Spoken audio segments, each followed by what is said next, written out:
Un seul titre dans ce journal. Les Burkinabés votent ce dimanche pour élire leurs conseillers municipaux. Nos correspondants sont sur place dans les 13 régions du Burkina pour nous faire vivre cette journée électorale. Nous ferons donc le tour de nos envoyés spéciaux pour l'ambiance de cette matinée. Bonjour à tous et merci de suivre cette édition spéciale élection de la mi-journée sur la télévision du Burkina de l'Appétit si vous êtes à table.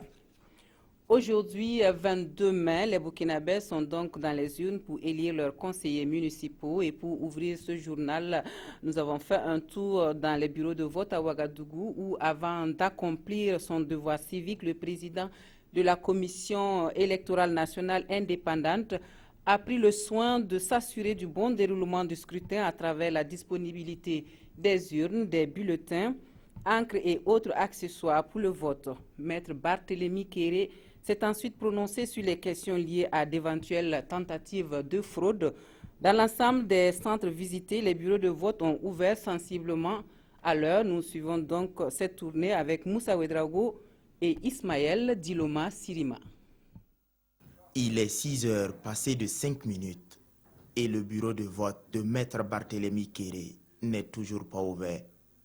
Il doit encore attendre environ 5 minutes de plus pour pouvoir accomplir son devoir civique. Toutefois, il note quelques points de satisfaction. Le dispositif est là, comme vous avez constaté, tous les membres du bureau de vote sont là. Je leur ai posé la question, le matériel est là, complet. Les services de sécurité sont partout disponibles, sont dehors sans déranger les gens. Donc, en tout cas, moi j'ai un sentiment de satisfaction de constater que les choses démarre bien. Mais pour ce qui est de l'affluence, elle se fait toujours attendre. À 7h30, dans ce bureau de vote situé dans l'arrondissement 4, seuls les représentants des partis en lice sont là à regarder la dizaine de bulletins déjà introduits dans l'urne.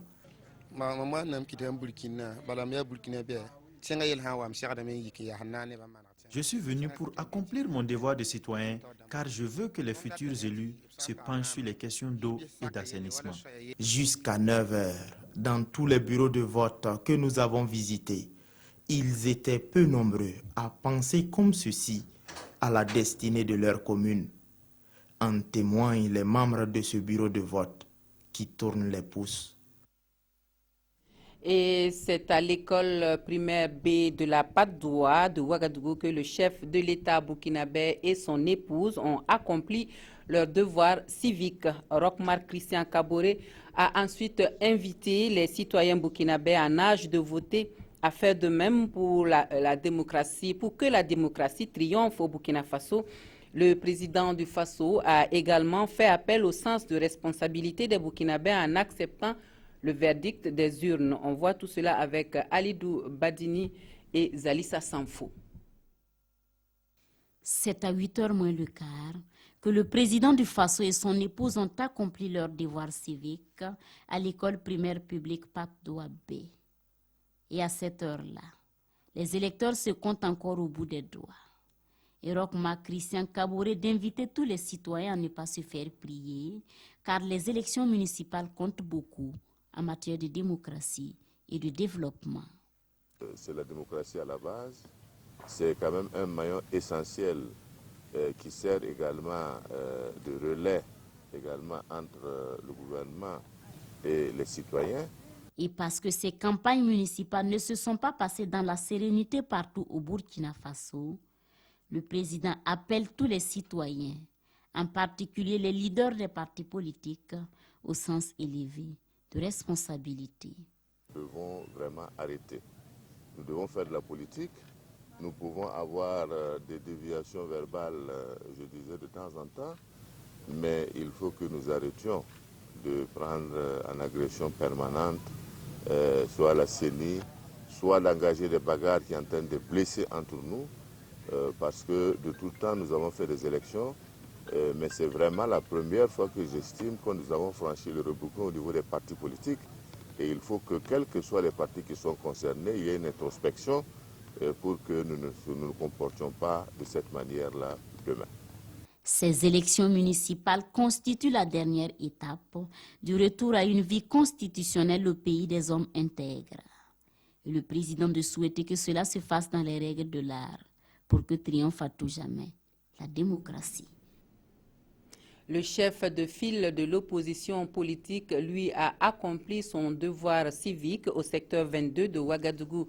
Zéphirin Diabré a pu constater le niveau d'affluence dans les bureaux de vote ce matin et n'a pas manqué de déplorer la non-participation de certaines communes au processus de vote. Jean-Eudes Bayala et Omar Zombré. C'est aux alentours de 9h que Zéphirin Diabré, chef de file de l'opposition, fait son entrée dans l'école Medersa du secteur 22 de Ouagadougou. Puis, direction bureau de vote numéro 1 pour choisir son candidat qui va présider aux destinées de l'arrondissement 5 de la commune de Ouagadougou.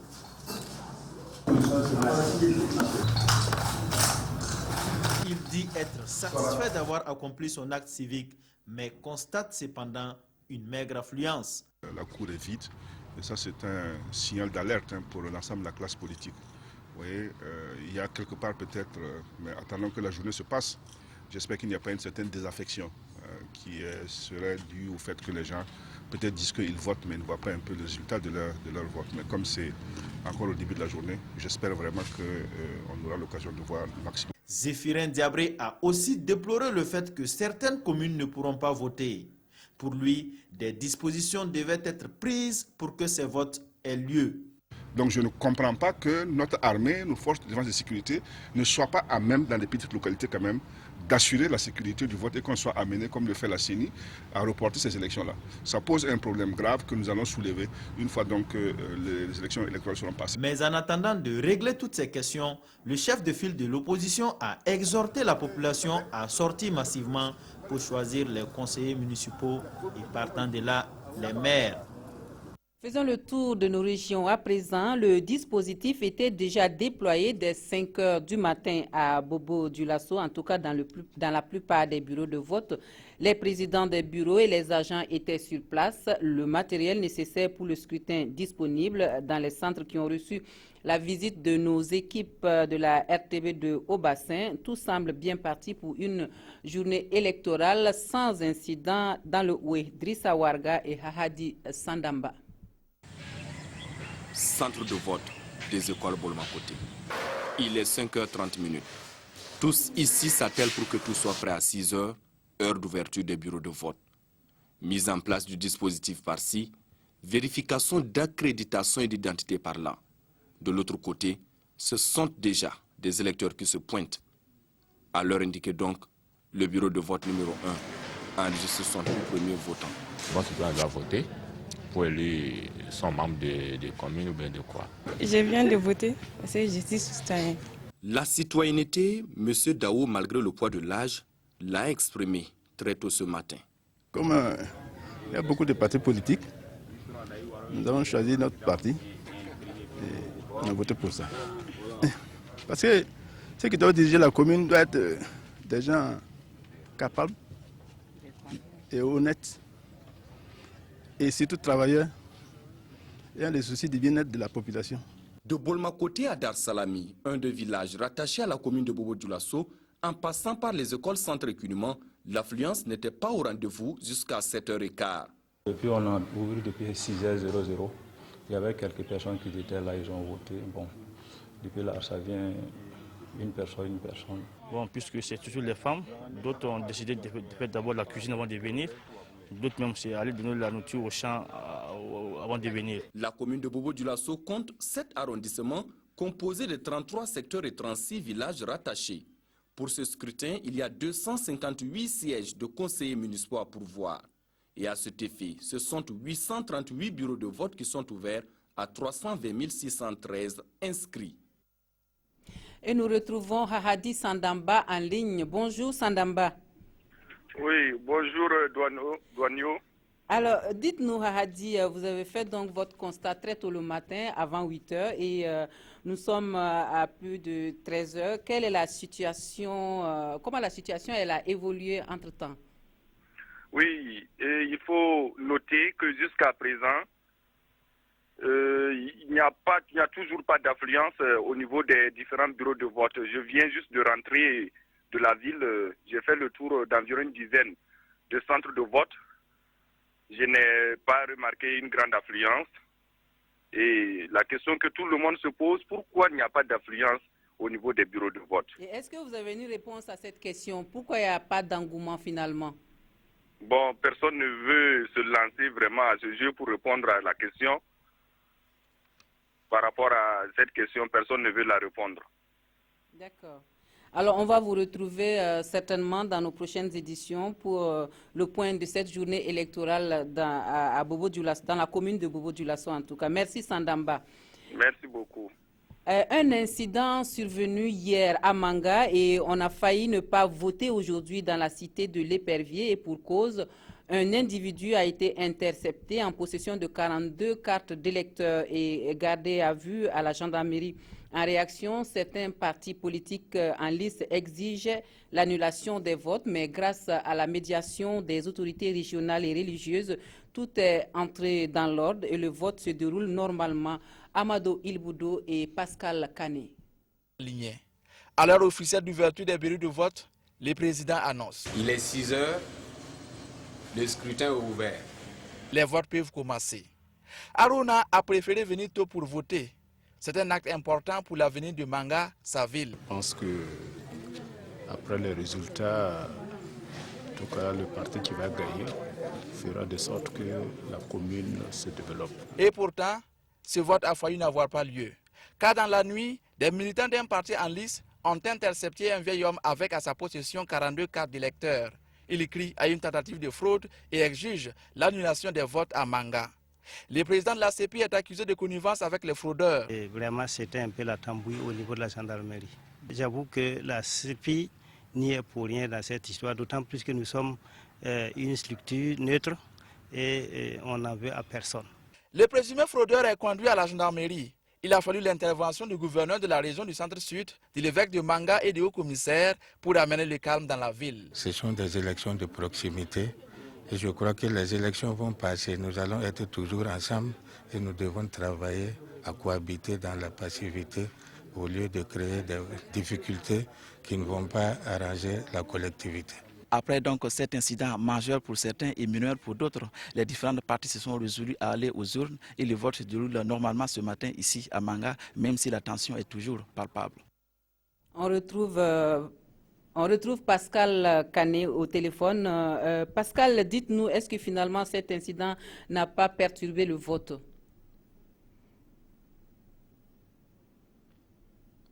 Allô Pascal, vous êtes avec nous? Non, visiblement, Pascal Kané n'est pas là. Nous allons le retrouver un peu plus tard. Nous allons à Ouéguia, où on nous dit que, contrairement aux dernières élections, les électeurs n'ont vraiment pas répondu à l'appel des urnes pour cette matinée électorale. En tout cas, c'est pratiquement au compte-gouttes que les habitants sont allés voter. Les chefs des partis politiques les plus influents, notamment le MPP et l'ADF-RDA, ont voté dans leur ville.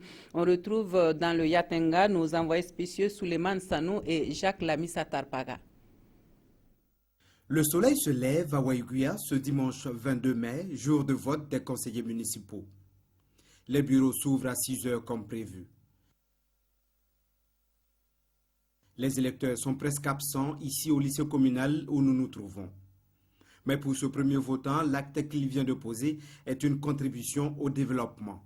L'intérêt du vote ici, c'est pour que la démocratie avance au niveau du Burkina Faso. Et c'est pour faire avancer le pays aussi. Dans la commune de Waïguia, deux listes s'affrontent pour ces élections. Le MPP en coalition avec le NTD et l'ADF-RDA, mis en commun avec le CDP, l'UPC et la NAFA. Le président de l'ADF-RDA était justement aux urnes dès 7 heures à l'école Aviation Nord. Du côté de l'organisation, tout se passe pour le mieux. Pas d'insuffisance ni d'irrégularité à signaler, nous confie la commission électorale communale indépendante. C'est également le constat fait par le gouverneur de la région du Nord. Les opérations de vote pour les municipales se poursuivent à Waïguia jusqu'à 18 heures, comme dans le reste du pays. Et puis nous retrouvons Jacques Lamissa Tarpaga en ligne. Jacques Lamissa Tarpaga est à Zogoré en ce moment. Bonjour Jacques. Bonjour Marguerite Douagneau. Alors Jacques, Zogoré fait partie donc des communes où le vote n'a pas eu lieu. Quelle est l'ambiance qui règne en ce moment dans cette localité? Alors ici à Zogoré, comme vous le dites, c'est à une trentaine de kilomètres de Waiguia et il n'y a effectivement pas de vote.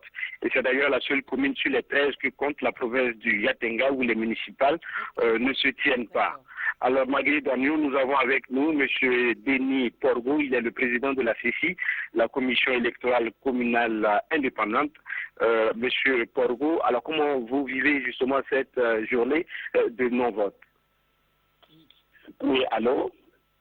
Oui, je remercie très bien la RTV de venir quand même voir la réalité qui se trouve à Zogoré. À Zogoré, il y a du calme, les gens sont sous leur hangar, il n'y a même pas de problème. Bon, en plus de ça, on dirait que j'aurais appris par les gens qu'on a brûlé la Tessie des Zogoré. Or, ce n'est pas le cas. Zogoré, les gens sont patients. Ils attendent ce que la CENI va décider, ce que le gouvernement va décider pour Zogoré. Sinon, présentement, il n'y a pas de problème à Zogoré. Les gens sont sous les hangars et puis il n'y a pas de problème. Alors, vous l'avez entendu, Marguerite Douagneau, c'est le même constat que nous faisons. Tout est calme ici, et à part le vent qui souffle, vous l'entendez certainement. Et sur ce sujet de vote à Zogoré, nous avons tenté de recueillir l'avis du président par intérim du MPP, Salif Diallo, qui dit qu'il appartient justement à la CENI d'apprécier l'opportunité de la tenue des élections sans autre commentaire. Donc tout est vraiment calme ici à Zogoré. Et finalement, la situation dans la province, comment est-ce que vous pouvez nous la décrire, cette mi-journée en tout cas électorale dans la province du Yatenga en général? D'accord, alors comme vous l'avez certainement entendu dans le reportage, tout se passe bien. Alors dans les quelques villages que nous avons traversés, les opérations se déroulent normalement. Il n'y a pas d'irrégularité en tant que telle constatée, contrairement aux présidentielles législatives où il y avait des électeurs qui ne retrouvaient pas leur nom sur les listes ou qui ne retrouvaient pas de bureau de vote. Ici, dans le Yatenga, pour cette fois, les choses se passent au mieux. Seulement dans la matinée, encore autour de 8 heures, la sécurité n'était pas déployée partout dans la commune du Yatenga, mais la CECI Yatenga, la CEPI Yatenga et la CECI, donc la commission communale, était en train de mettre tout en œuvre pour que tout cela soit opérationnel, pour que les opérations se déroulent bien. Donc, dans l'ensemble, on peut dire que les opérations se déroulent normalement, à part le fait, comme nous l'avons dit également dans le reportage, que l'affluence n'est vraiment pas au rendez-vous. Merci Jacques pour toutes ces informations. On vous retrouve le soir pour le point de la journée électorale. Nous allons repartir à Manga pour retrouver Pascal Kané. J'espère qu'il est au téléphone cette fois. Pascal Kané, bonjour. Marguerite Douagneau, bonjour. Alors Pascal, on parlait de cette situation assez délicate à Manga où on a intercepté un individu avec des cartes d'électeurs en sa possession. Est-ce que cette situation finalement a pu avoir de l'impact sur l'affluence pour ces élections-là? Oui, Marguerite Douagneau, on vote ce matin à Manga et ce n'était pas effectivement évident puisque, comme vous l'avez dit, hier soir, il y a un incident qui a failli perturber ce vote-là. Des militants de l'opposition ont intercepté un homme qui détiendrait par devers lui 42 cartes d'électeurs. C'est à Louré, un quartier périphérique de Manga. Il a été conduit à la gendarmerie par des militants visiblement remontés et qui criaient à la fraude. Donc, ils exigeaient même que le vote soit annulé à Manga, mais fort heureusement, les autorités administratives religieuses ont vite réagi. Le gouverneur de la région, l'évêque de Manga et le haut-commissaire se sont déportés rapidement à la gendarmerie pour entamer des négociations avec les responsables des partis. Et finalement, chacun a mis un peu d'eau dans son vin et a accepté d'aller aux urnes ce matin. Il y a donc eu plus de peur que de mal. Les bureaux de vote se sont effectivement ouverts ce matin à 6 heures et les électeurs votent tranquillement. Cet incident n'a pas entamé la mobilisation des électeurs. Et très tôt le matin, ils étaient déjà nombreux devant les bureaux de vote. D'ailleurs, la plupart d'entre eux n'étaient pas au courant des événements de la nuit, puisque l'incident a eu lieu un peu tard la nuit. Merci Pascal Canet pour ces précisions. On vous retrouve le soir donc dans l'édition de 20h pour le point de cette journée électorale à Manga. Nous retrouvons Mokun Dabiré, notre envoyé spécial à Yako. À Yako ou à Kioussa, c'est un village situé à 17 km de Tema à Boquin. Il y a également un incident qui est signalé. Bonjour Mokun. Bonjour Mokun.